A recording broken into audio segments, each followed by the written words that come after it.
guys, Comic Uno, and today I'm doing a review for Young Justice issue 25, which is actually the last issue for Young Justice. And before I start talking about Young Justice, just want to give you guys an update that I have 4 reviews that I usually do on Comic Uno that I did on Dark Avenger Inc. this week, which were Action Comics issue 17, Captain Marvel issue 10, Green Lantern New Guardians issue 17, and Indestructible Hulk issue 4. So if you want to go check out those reviews, just go in the description below and you can go to Dark Avenger Inc. and check out those reviews. But let's talk about Young Justice Invasion, part 6 of 6, the last issue, issue 25 of Young Justice, the tie-in for, the series that's going to get canceled soon, or, ending soon. Let's talk about the cover. Love this cover. Something I like about the art for Young Justice is that it is so similar to the TV show, and I think it will get people that maybe have Barnes and Nobles and say, oh, cool, I watched that show, I'll pick it up. And the art is so similar that people that do watch the show is going to be like, oh, this is familiar to me. So I do like that about the art, and it's just really great art. I love how cartoony but not cartoony it is, so definitely great art. And cool just showing the whole cast, Brainiac, who's the main villain, I guess, for this story arc. That was pretty cool. But let's see what happens in the story, see if I like that. So in the beginning of this, we get to see a year zero part where it's been throughout this whole story arc, been continuing with this. Dick's party, where Artemis is, all his friends. He's playing spin a bottle for his 14th birthday, and he's about to kiss somebody, but who is it? So we get that cliffhanger in the beginning of this issue, and we don't know exactly who it is. We get to see also a big battle with Brainiac, which is pretty much the whole issue.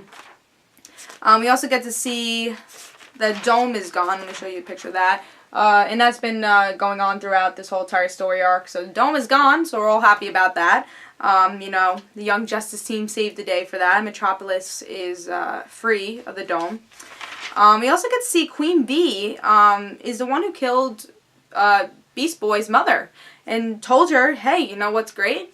Go over this thing, go over a cliff. She's like, sure. So obviously Queen Bee was controlling Beast Boy's mother. I don't know how exactly. I felt like that was a little confusing in this issue. I don't know where that came from. But yeah, so that's how Beast Boy's mother died, and we get the total story of that, which is what tie-in should do. Something that can't be told in a TV show, tell it here, which I thought was great. It's not needed to be told, but fans definitely appreciate it, and that's what I love about this series in general. We also get to see, that's pretty much what happened in this issue. It was pretty much the Brainiac story, and we get a little taste of the whole invasion happening. Like, we get to see that, oh, these 2 people are being replaced by aliens. We get a taste of what we've been seeing in Season 2, because this is before Season 2 started, so we're getting a taste of that happening and bringing us to Season 2.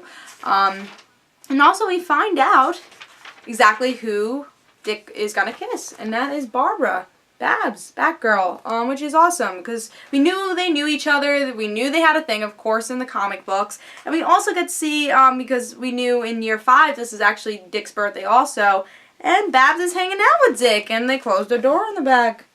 I mean, I know it's a kid comic, but who knows. Yeah, I think that was pretty cool to see that it was Babs. And see their friendship grow, and I guess their relationship grow, where we didn't see in the TV show, and hopefully we will see in the TV show, maybe giving us little hints for the last episodes or last couple episodes. So let me tell you what I liked about this and what I didn't like. I thought the story arc was a little rushed. I didn't really care about the Brainiac story. I think it was a little confusing, but the little stuff that were in this issue were great to see. The Babs thing I thought was amazing.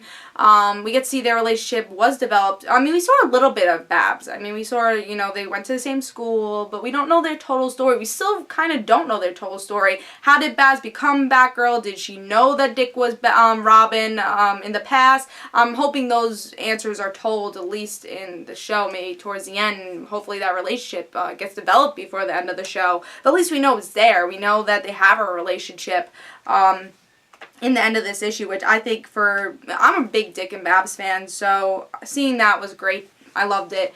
So I think that was just great. I guess the main story wasn't amazing. Again, the little things were amazing. Seeing how Beast Boy's mother died, and we saw half of it in the show, but we see the other half in this comic, and this is what I like about Young Justice, is that we really do get a good tie-in, and since this is the last issue, I'm going to say this was one of the best tie-ins I've ever read for a comic book. It tied in exactly what the show is. It's telling us a story that we don't get with the show. You know, fans don't have to read it, but it's giving you more information that we love, you know, and that's evident in this issue also. So again, the big story wasn't great, the big battle, maybe there's too much going on, but the little things, it's worth picking up for, and the art is really good, and if you've been following the series, and I recommend if you even haven't been following the series, pick up the trades, because this is a great tie-in, that, you know, if you saw all the episodes of Young Justice, I think you'll really enjoy this. You see how Artemis joined the team in previous issues. You get to see those little things and maybe little thoughts of characters we might not be able to see towards the end of this series once the series does end. And if the series does end, you haven't read this tie-in yet, and you want more Young Justice, this is a perfect way to get more Young Justice. And I always said during hiatus time, this was always great to get some Young Justice fill, and I still say that, even though we don't have a hiatus anymore, we'll just have a total ending of the show. But I really liked this issue. It was really good. Again, there were problems with it, but, you know, I'm going to say I really liked the series in a whole, though, and Evasion wasn't the best story arc, but there's other story arcs for Season 1 that were better with Young Justice and with this tie-in, but it's still worth reading the Invasion tie-in, because it is before Season 2. We're getting a little bit in the middle of Season 1 and Season 2, and hopefully get to see more of that in the show once the show does end, or before the show ends. So, I say pick it up. I give it 3.5 stars. Again, the big battle, which was most of the issue, wasn't great, but there's some great stuff in here. So, this is Comic Uno. Hope you guys enjoyed. Guys, don't forget to follow me on Twitter for Comic Uno and the Red Situations, and I'll see you guys later. Bye.